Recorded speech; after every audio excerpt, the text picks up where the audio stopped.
Marriage. My husband just can't comprehend why I've chosen to leave. I, 48 female, left my husband, 50 male, at the end of July. I have been unhappy with our relationship for about 2 to 3 years. Our first years together were difficult, not because of our relationship, but because of things going on outside of our relationship. But we were tight and were there for each other. It felt like true love, soulmate style. Then COVID hit and we were in our house with our kids for almost an entire year. Not working, just helping the kids through the nightmare of school online. We got married in 2020, after 3 years of dating, engagement. The first 3 years of our marriage were good. We continued to spend all of our time together, bought a house, built a life. I started a small business and he helped me for about a year. Then we decided his time would be better spent doing what he was good at doing. I helped him set up his business, funded the majority of the startup costs, and worked to get him jobs. We are in similar industries. Then he started to reconnect with old friends. These are friends I had never met while we were dating or engaged. Some of them I had never heard him talk about. They were childhood friends of his, and his reconnection with them changed everything.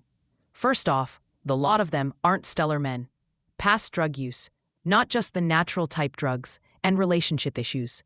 Fly by the seat of their pants type of men, who just go with the flow and don't really make plans. Most of the time, they can't count on each other to show up for them unless it is a major issue. Then, they would drop everything to go save a friend. And that happened several times. My husband slowed down at work, was not actively seeking jobs, was indifferent about whether he brought in any money, but was also very adamant that he was not going to be the house bitch. Meanwhile, my business took off, and eventually I was supporting a family of 6 in less than 2 years with the business I had started. I was working a lot, but 6 people is a lot to provide for. BTW, I have 2 kids from a previous marriage, and he has 2 kids from a previous relationship, so it was 3 + 3 = 6. We never talked about him being a stay-at-home parent or keeping the house. That was not going to happen.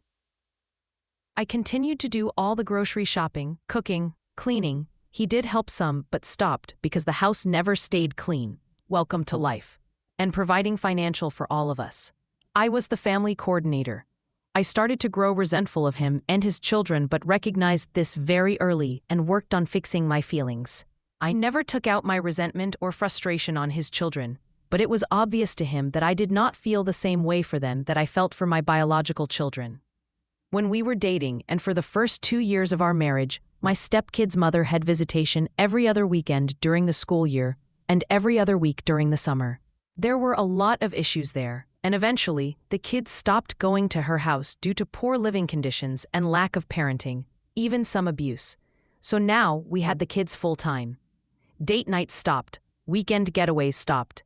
The youngest is autistic, and although we had offers from friends to watch them for the night, my husband rarely wanted to impose on other people or ask for help. So this continued on, me working all day, coming home, cooking dinner, then working on the computer while he went to hang out with this friend or that friend. One time he went on a camping trip locally and came home every day for a couple of hours before telling me he was going to go back and hang out. I didn't realize it was a 3-day camping trip until Sunday. He presented it as just hanging out with friends. His daughter moved in with us. It was supposed to be 3 to 6 months, but wound up being 3 years. She paid no rent, did not help around the house, but she would occasionally help by watching her younger brothers, but when she did, it was a favor, and she wanted some appreciation. My resentment grew, but I was not staying silent. My husband knew the issues. I asked him to step up and be my partner, proactive about getting work. Asked him to take on some of the responsibilities, but he struggled to accomplish much of this. I asked him for over a year to go to counseling, but he refused. This past July, I went to visit my sister. I gave my husband $1,000 to fix some things at the house, but when I came back after being gone for 5 days, the things were not done. I learned that he had spent 3 of the 5 nights away from the house until 2 or 3 in the morning, leaving his kids with my oldest son. He also took some recreational drugs and was tripping at the house late at night with his kids home. When I got back, I lost it. We argued for a while, but I was so mad that I did not want to speak to him. This drove him crazy. The night I got home, I tried to go to bed because I had a very busy day the next day, but because I wouldn't talk to him and work it out, he blew in my ear and pulled the covers off of me to keep me awake. The next day, I was exhausted and had not eaten due to being so upset. I got home from work and was starving. My husband asked me what I wanted to eat, but because I had not been home for 5 days, I really didn't know what we had at the house and was not in any mental condition to guide him on what to make me to eat.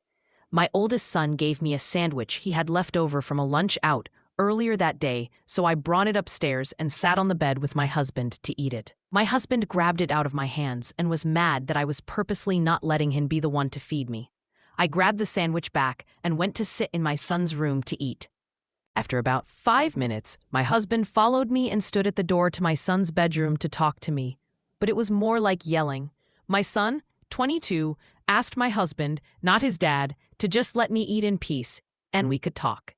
He slowly closed the door, and my husband stuck his foot in the door, pushed back on the door, which opened quickly because my son was not pushing, and put my son in a headlock, punching him repeatedly, resulting in my son having a broken tooth. My husband was arrested that night.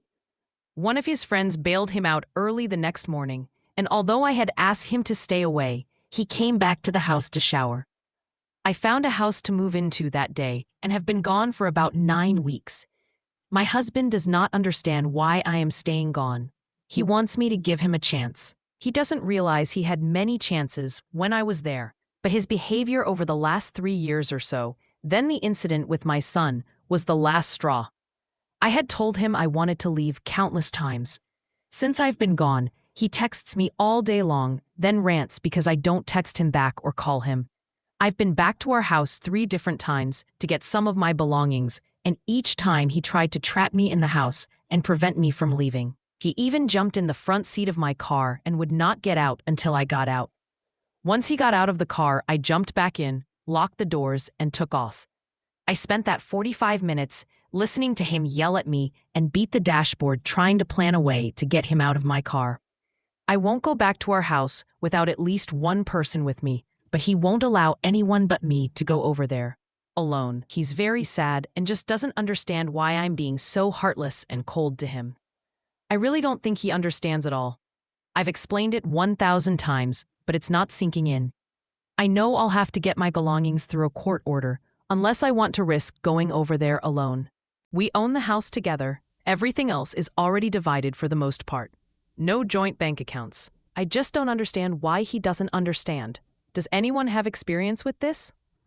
He blames me for his crazy behavior, and it's taking a real toll on my mental health and my blood pressure. He says he loves me, but this doesn't feel like love.